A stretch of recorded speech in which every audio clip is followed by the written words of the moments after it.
அமெரிக்கால ஒரு பையன் அவங்க பாட்டி வீட்டுக்கு நடந்து போறான். மயக்கம் வருது. ஒரு வீட்டு கதவை தட்டி தண்ணி கிடைக்குமான்னு கேக்குறான்.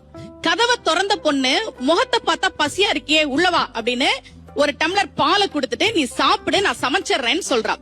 இல்ல இந்த பால் போதும் நான் கிளம்புறேன்னு சொல்லிட்டு அந்த பையன் கிளம்பிட்டான்.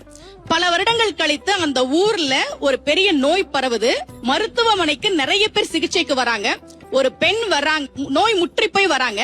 மருத்துவர் பார்த்துட்டு நான் குணப்படுத்துறேன் இவங்களன்னு சொல்லி சிகிச்சை கொடுத்து குணப்படுத்திட்டார். இந்த பொண்ணுக்கு லாஸ்ட் நாள் அந்த ஹாஸ்பிடல்ல இருந்து கிளம்பணும். பில் எப்படி பே பண்ண போறோம்னு தெரியல. பில் வருது. அதுல எழுதியிருந்த வாக்கியம் உண்மையாக அமெரிக்காவில் நடந்தது.